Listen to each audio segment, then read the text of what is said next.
এটা বৈধ, এটা দুনিয়ার সৌন্দর্য।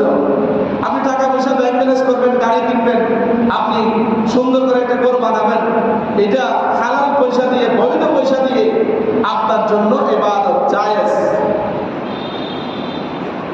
এটা দুনিয়ার সৌন্দর্য। আপনার পরিবার ভোগ করার জন্য, বসবাসের জন্য আপনি দুনিয়ায় সম্পদ অর্জন করবেন, ব্যাংক ব্যালেন্স করবেন, এটা জায়েজ আছে। আল্লাহ রাব্বুল আলামিন বলেন, আল-মালু ওয়াল বানুনা যিনাতুল হায়াতিদ দুনিয়া। আল্লাহ পাক বলেন, ধন সম্পদ, টাকা পয়সা, ব্যাংক ব্যালেন্স, আপনার সন্তান সন্ততি হলো দুনিয়ার সৌন্দর্য। সুবহানাল্লাহ। সুতরাং এই টাকা পয়সা, ব্যাংক ব্যালেন্স এগুলি হচ্ছে দুনিয়ার সৌন্দর্য।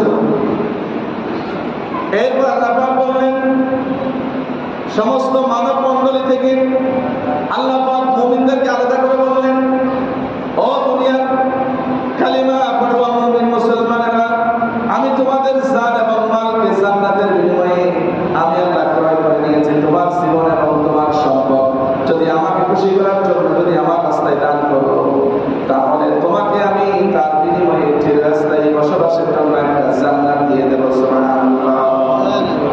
আল্লাহ পাক বলেন, ইন্নাল্লাহা আশতারা মিনাল মুমিনিনা আনফুসাহুম ওয়া আমওয়ালাহুম বিআন্না লাহুমুল জান্নাহ। আল্লাহ পাক বলেন, নিশ্চয়ই আমি মুমিনদের জান এবং মাল জান্নাতের বিনিময়ে আমি ক্রয় করে নিয়েছি, কিনে নিয়েছি।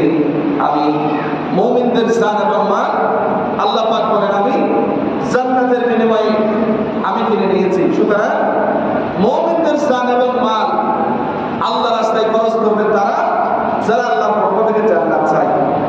এই জান্নাত, এই জান্নাতের বিনিময়, এই জান্নাতের সৌন্দর্য, জান্নাত কত বড় নিয়ামত! এটা মা লা আইনুন রাআত ওয়ালা উযুনুন সামিআত। এমন জান্নাত, যে জান্নাত কোনোদিন দুনিয়ার বুকে চোখে দেখার মতো কোনো সুযোগ নাই, হ্যাঁ, কানে শোনার মতো কোনো সুযোগ নাই। সুবহানাল্লাহ।